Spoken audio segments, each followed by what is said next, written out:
True.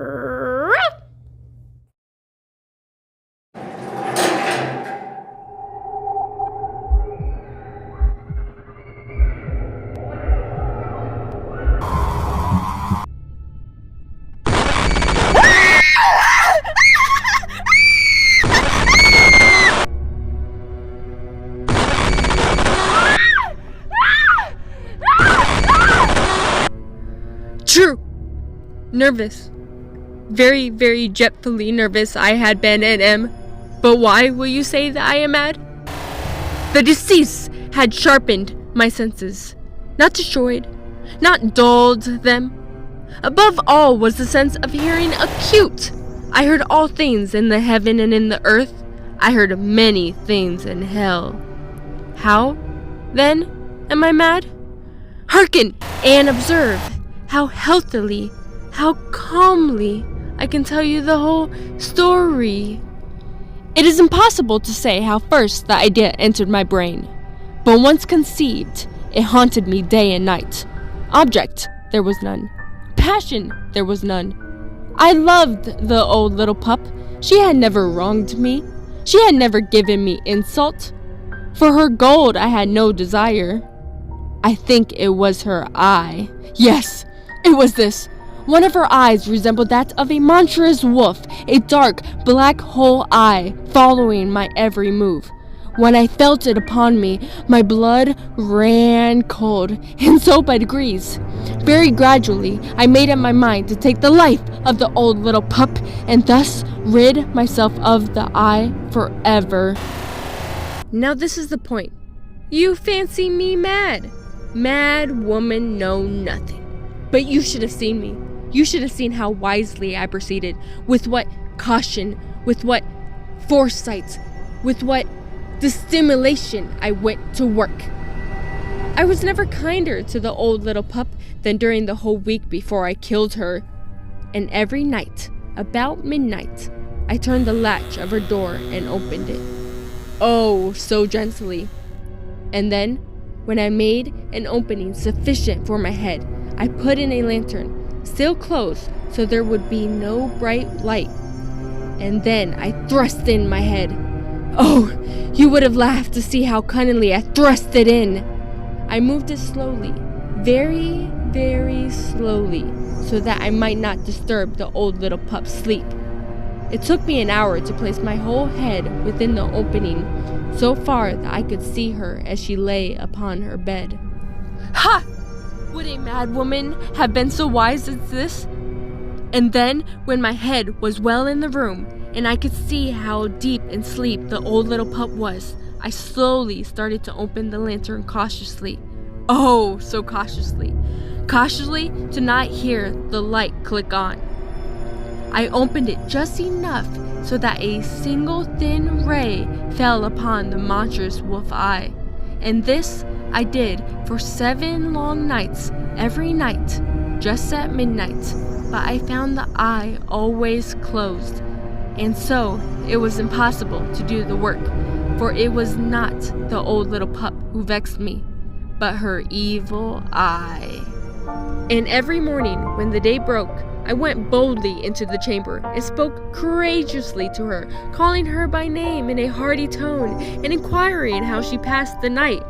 So you see, she would have been a very profound old little pup indeed to suspect that every night, just at 12, I looked in upon her while she slept. Upon the 8th night, I was more than usually cautious in opening the door. A watch's minute hand moves more quickly than mine did. Never before that night had I felt the extent of my own powers, of my sagacity.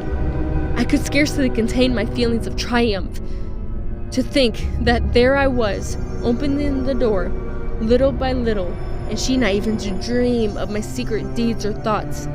I fairly chuckled at the idea, and perhaps she heard me, for she moved on the bed suddenly, as if startled. Now you may think I drew back, but no. Her room was as black as pitch, with a thick darkness, for the curtains were closed tight through the fear of cats, and so I knew that she could not see the opening of the door, and I kept pushing it on steadily. I had my head in and was trying to open the lantern when it fell out of my hands and hit the floor with a little thud, and the old little pup sprang out of bed, crying out with a loud bark, "Woof!" I kept quite still and said nothing. For a whole hour, I did not move a muscle. And in the meantime, I did not hear her lie down. She was still sitting up in the bed listening, just as I have done, night after night, hearkening to the death watches in the wall. Presently, I heard a slight groan, and I knew it was the groan of mortal terror. It was not a groan of pain or of grief. Oh no! It was the low, stifled sound that arises from the bottom of the soul when overcharged with awe. I knew the sound well. When all the world slept, it was welled up from my own bosom, deepening with its dreadful echo the terrors that distracted me. I say I knew it well. I knew what the old little pup felt, and pitied her, although I chuckled at heart. I knew that she had been lying awake ever since the first slight noise. When she had turned in her bed, she had been saying to herself, "It is nothing but the wind in the chimney, or perhaps it is merely a cricket which has made a single chirp." Yes, she had been trying to comfort herself with these suppositions, but had found all in vain. All in vain because death, in approaching her, had stalked her with her black shadow before her and enveloped the victim. And it was the mournful influence of the unperceived shadow that caused her to feel, although she neither saw nor heard, to feel the presence of my head within the door. When I waited a long time, very patiently, without hearing her lie down, I decided it was time to try to open the lantern again. So I opened it quick this time without hesitation, and the light shined bright upon the monstrous wolf eye. It was open wide open, and I grew furious as I gazed upon it. I saw it with perfect distinction, all dark, with a hideous veil over it that chilled the very marrow in my bones. But I could see nothing else of the old little pup's face or body, for my full focus was directed upon its gaze as if nothing else existed. And now have I not told you what you mistaken for madness is but over-acuteness of the sensation? Now, I say, there came to my ears a low, dull, quick sound, such as a watch makes when enveloped in cotton. I knew that sound well, too. It was the beating of the old little pup's heart. It increased my fury, as the beating of a drum stimulates the soldier into courage. But even yet I refrained and kept still. I scarcely breathed. I held the lantern motionless. I tried how steadily I could maintain the ray upon the eye. Meantime, the hellish tattoo of the heart increased. It grew quicker and quicker, and louder every instant. The old little pup's terror must have been extreme. It grew louder, I say louder every moment. Do you mark me well? I have told you that I am nervous, so I am. And now, at the dead hour of the night, amid the dreadful silence of that old house, so strange a noise as this excited me to uncontrollable terror. Yet, for some minutes longer, I refrained and stood still. But the beating grew louder.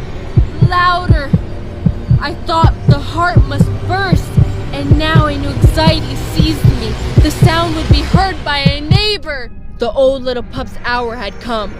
With a loud yell, I threw open the lantern completely and leaped into the room. She shrieked once only. In an instant, I jumped on top of her, choking her as much as I could with my bare hands, but didn't do it justice, so I dragged her to the floor and to the bathroom. I smashed her head on the hard, tiled floor over and over until I felt no movement.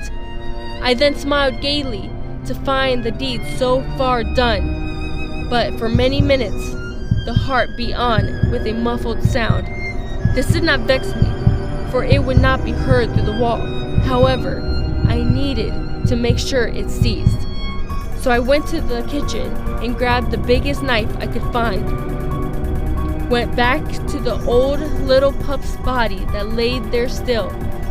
I started stabbing over and over. It felt so good that it impelled me to keep going until my arm worn out. I examined the corpse. The old little pup had to be dead, for I finally didn't hear a single heartbeat. Her eye would trouble me no more. If you still think me mad, you will think so no longer when I describe the wise precautions I took for the concealment of the body. The night waned and I worked hastily, but in silence. First of all, I cleaned every inch of blood there was, working on my hands and knees, cleaning every single crack the blood might have seeped into. Also making sure there was no extra blood on the old little pup's body, wiping down every bit of her fur. She always had trusted me with everything. I even knew exactly where she hid her gold, a secret door under her bed. I opened the hatch and slid her body under her bed through the opening, letting her body drop into the gold. She at least gets to be buried with her life's earnings. I then closed the aperture so cleverly, so cunningly, that no eye, not even hers, could have detected anything wrong. Looked like there was no door at all, no crack around it, there was nothing to wash out, no stain of any kind, no blood spot whatsoever. I had been too wary of this. A tub had caught all. When I had made an end of these labors, it was 6 o'clock. The sun was already up and bright outside. The sun always came out early here, so I am glad my hard work paid off and I was finished. Perfect timing, for there came a loud knock at the front door. I went to open it with a light heart, for what had I now to fear? There entered a tinier pup known as Zorro. I heard legend stories about him, never believed it to be true. But here he was. He introduced himself with perfect suavity. A screech had been heard by a neighbor during the night.